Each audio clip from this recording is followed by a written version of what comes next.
Good morning, community. Jill here with North Texas Vegetable Gardening Canning Recipes, a little bit of everything.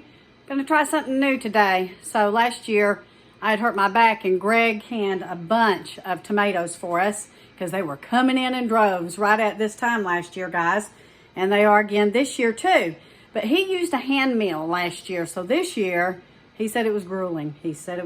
So this year we picked up a VEVOR tomato strainer, and I can't wait to see how this works. Today I'm going to be making Italian herbed pasta sauce. We're going to be canning that up today. So let's see how this all works out. So this recipe calls for 12 cups of peeled and cored tomatoes. So you could do this if you do not have a tomato strainer, guys. What you can do is you can go ahead and blanch, and you can go ahead and peel them, and then you can make you up 12 cups of what you have left over after you blanch. But we're going to go ahead and try this and see if this won't save us a little bit of time. So I've gone ahead and already cored my tomatoes, and I've already quartered them as well, washed them up. So let's see how this thing works. So here's what I've done so far, guys. It seems to be getting the seeds and the peel out of there really well. So here's like a hopper that I put all my tomatoes in. And then I use this to mush it down. And I'm getting, it looks like a pretty good sauce. So we're gonna keep doing this and see what happens.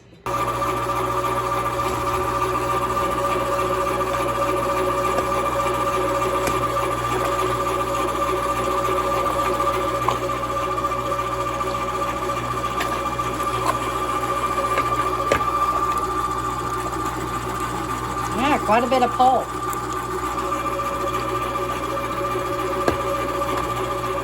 I think Greg will like this more than that hand mill that he used last year.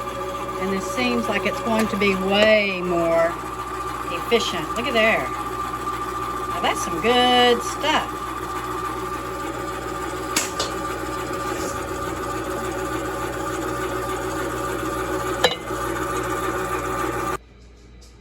So I think where this might really come in handy as well is these Rudger tomatoes here. I got to get that rotten one off there. But these guys came in like crazy this year, and they're smaller tomatoes.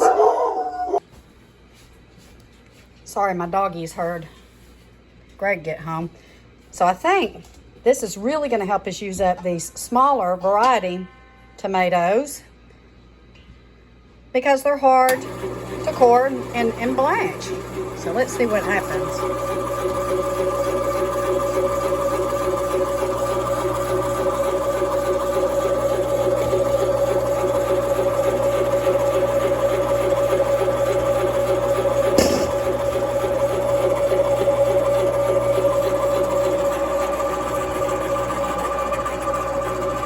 Oh yeah, look at there. So we will be able to use our cherry tomatoes and our smaller varieties for our sauce. That makes me extremely happy. So far I've gotten 7 cups, guys, and I need 12 cups of this sauce for my recipe. So, you know we're getting loads of those cherry tomatoes. And we don't want to waste them, so we're going to see how they do.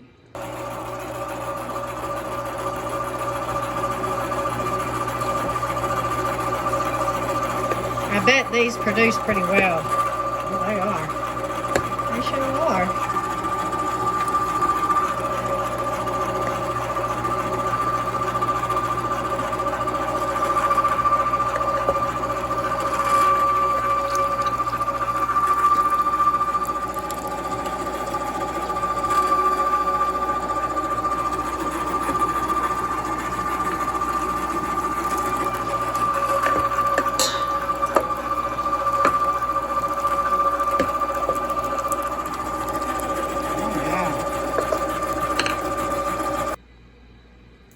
So since we've heated up, guys, our smaller tomato varieties like these Rudgers are really coming in still strong.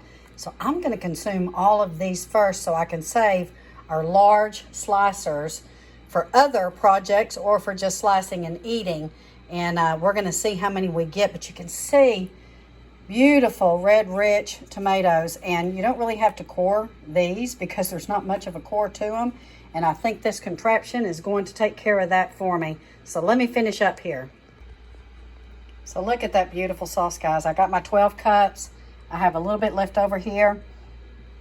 I can go ahead and put that in the refrigerator for my next batch, or I can use it as tomato juice, or I can add some celery and some other vegetables and make my own V8.